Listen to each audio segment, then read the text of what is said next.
People talk about the Fed pivot like it is some dramatic turning point. But in reality, a pivot is simply when the Federal Reserve changes direction, from tightening to easing, from raising rates to cutting them, from fighting inflation to supporting the system. And that change does not happen randomly. The Fed pivots when the risks it is watching begin to shift. What mattered most before is no longer the biggest threat. The priority changes. And policy changes with it. In most tightening cycles, the Fed starts out focused on inflation. Prices are rising too fast, demand is too strong, and financial conditions are too loose.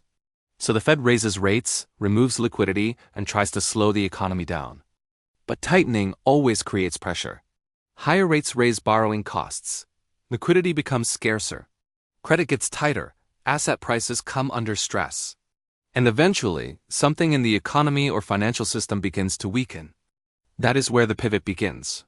Not when inflation is fully defeated, but when the cost of staying tight starts to look more dangerous than the inflation problem itself. Maybe inflation is falling faster than expected. Maybe unemployment is rising. Maybe credit markets are tightening aggressively. Maybe banks are under stress. Whatever the trigger, the Fed starts to see that continuing in the same direction could break something bigger. This is the key idea. The Fed is always balancing two sides. On one side is inflation. On the other is growth, employment, and financial stability. A pivot happens when that balance shifts. So a Fed pivot is really a change in risk management. The Fed is not admitting failure. It is reacting to changing conditions. The problem it was trying to solve becomes less urgent, while a new problem becomes more dangerous. And this is why markets care so much about pivots. A pivot usually means the direction of money is about to change. The path of rates changes, liquidity expectations change, valuations change, positioning changes. But markets do not wait for the official pivot. They start moving when they believe the Fed is getting close. The moment investors think inflation is cooling, growth is weakening, or financial stress is rising, they begin pricing in a shift before the Fed actually acts.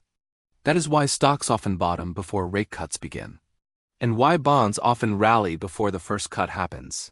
Markets are forward-looking. They are not reacting to the pivot itself. They are reacting to the probability of a pivot. This also explains why the first rate cut is not always bullish. Sometimes the Fed cuts because inflation is under control. Other times it cuts because the economy is deteriorating quickly. In one case, the pivot is supportive. In the other, it is a warning sign. So the real question is not just whether the Fed will pivot. The real question is, why? What is forcing the change? Is inflation falling cleanly? Is growth slowing sharply? Is the labor market breaking? Is there stress somewhere in the financial system? If you understand that, you stop treating the Fed pivot like a headline event. You start seeing it for what it really is. A response to changing pressure inside the system. And once you understand the pressure, you understand why markets move before the decision becomes official. Because in the end, the Fed does not control markets by surprise. It controls them through expectations. And the pivot is one of the clearest examples of that. By the time the Fed changes direction, markets have usually already started moving.